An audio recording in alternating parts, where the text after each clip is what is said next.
नमस्कार दर्शकों, आवाज इंडिया में आप सभी का स्वागत है। देश में वन नेशन वन इलेक्शन की चर्चा जोरों पर है। गौरतलब है कि केंद्र की मोदी सरकार लोकसभा और विधानसभा चुनाव एक साथ कराए जाने की दिशा में एक कदम आगे बढ़ाते हुए केंद्रीय मंत्रिमंडल ने एक देश एक चुनाव के प्रस्ताव को मंजूरी दे दी है।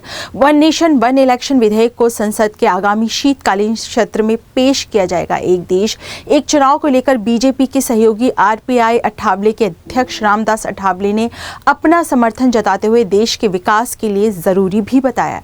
माननीय नरेंद्र मोदींच्या नेतृत्वाखालील एनडीए सरकारने अत्यंत महत्त्वाचा निर्णय घेतलेला आहे।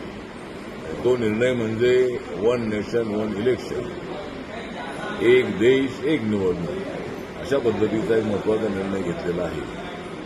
एक तर डॉक्टर बाबासाहेब आंबेडकरांनी ड्राफ्टिंग कमिटीच्या चेअरमनच्या पदावरून काम करत असताना आणि संविधान सभेमध्ये या संबंधातली अनेक वेळेला चर्चा झाल्यानंतर आपल्या भारतीय संविधानामध्ये 5 वर्षांनंतर एक निवडणूक आणि लोकसभा आणि विधानसभा यांच्या निवडणुका एकाच वेळेला घ्यायच्या अशाच पद्धतीची पद्धती ही सुरुवातीच्या काळामध्ये होती, पण नंतरच्या काळामध्ये त्याच्यामध्ये फार बदल होत गेला आणि देशाच्या खर्चामध्ये मोठी वाढ झाली।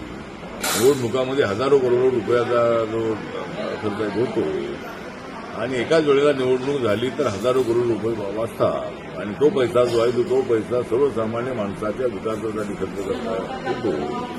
आणि त्यामुळं माननीय नरेंद्र मोदींच्या मनामध्ये ही गोष्ट होती की आपल्याला या देशात इलेक्शनसाठी असा एक कायदा करावा आणि लोकसभा आणि विधानसभा या निवडणुका एकाच वेळेला घ्यायच्या अशा पद्धतीचा एक महत्त्वाचा निर्णय झाला पाहिजे, अशा पद्धतीची त्यांची भूमिका होती आणि त्याप्रमाणे आजच्या कॅबिनेटमध्ये हा निर्णय झालेला आहे।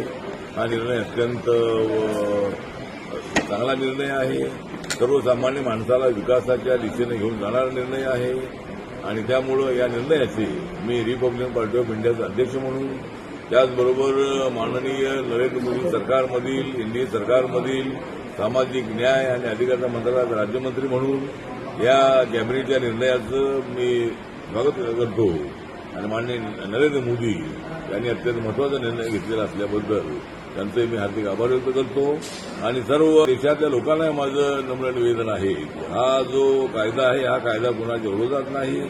हा कायदा देशातल्या आम आदमी लोकांना सामाजिक आणि आर्थिक न्याय देणारा कायदा आहे आणि ज्यावेळेला बिल येईल त्यावेळेला सगळ्या काँग्रेससहित विरोधी पक्षांना माझं अपील आहे की आपण सुद्धा या गोष्टीचं समर्थन करणं आवश्यक आहे।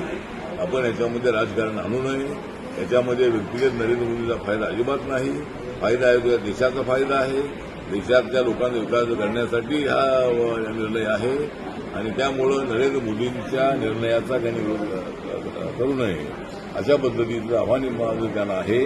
ज्यावेळेला बिल ज्यावेळेला हिवाळी अधिवेशनामध्ये पार्लमेंटमध्ये येईल त्यावेळेला सगळ्या पक्षाच्या लोकांनी त्याला पाठिंबा द्यावा आणि एक मताने हा निर्णय घ्यावा अशा पद्धतीचं अपील मी सर्व विरोधी पक्षांना सुद्धा करीत आहे आणि हा निर्णय अत्यंत चांगला निर्णय आहे, अत्यंत महत्त्वाचा निर्णय आहे। वीडियो जर्नलिस्ट शिवाजी काले के साथ अंजनी कुमार मिश्रा की रिपोर्ट।